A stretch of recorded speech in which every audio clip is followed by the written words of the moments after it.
தமிழில் என் பொண்ணு அந்த மாதிரி படங்களில் நடிக்க மாட்டாங்க, அது தப்பாகிடும் அப்படின்னு வனிதா விஜயகுமார் ஓப்பன் டாக்காக பேசியிருக்காங்க. அவங்க என்ன பேசியிருக்காங்க, அவங்க மகளை பற்றி இதோ நீங்களே தெரிஞ்சுக்கோங்க. பொறுத்த வரைக்கும் சத்தியமாக இன்னைக்குமே எவ்ரிடே ஒரு 2 படம் ஜோவிகா வச்சு ஒரு நல்ல கதை தான் சொல்றாங்க. லைன் கேட்கும் போது எனக்கு ரொம்ப அழகான ஒரு கதையா இருக்கு.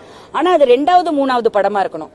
இன்ட்ரோடக்ஷனுக்கு எடுத்த உடனே அந்த மாதிரி படம் நாம ஜோவிகாவை கொண்டு வர விரும்பல, மாட்டி விட விரும்பல. தப்பாயிடும், ஒரு பாரம் ஆயிடும். அவ்வளோ தேவையில்லை. ஒரு ரெகுலர் படத்துல ஹீரோயினா உள்ள இன்ட்ரடியூஸ் ஆனதுக்கு அப்புறம் அதுக்கப்புறம் அவங்க என்ன வேணா பண்ணா அது மக்கள் ஒத்துக்கிட்டாங்கன்னா பிரச்சனை இல்லை. ஸோ மக்கள் ஃபர்ஸ்ட் அவளை ஒரு ரெகுலர் பிலிம்ல பார்க்கணுன்றதுக்காக, நல்ல படத்துக்காக, ஒரு நல்ல ப்ரொடக்ஷன் ஹவுஸ், ஒரு ஹீரோ படம், எனிதிங் ஃபைன். கரெக்டான இன்ட்ரோடக்ஷனுக்காக தமிழ்ல வெயிட்டிங். தெலுங்குல பண்றாங்க, அது நடக்குது. பட் இதுக்காக நாங்க வெயிட்டிங். ஸோ அகைன் தமிழ் ஹீரோயின்ஸ்க்கும் வாய்ப்பு கொடுங்க. அதையும் தான் திரும்பி சொல்ல வேண்டியதா இருக்கு. திரும்பியும் எங்கேயோ தான் போறாங்க. நான் என்னங்க பண்றது?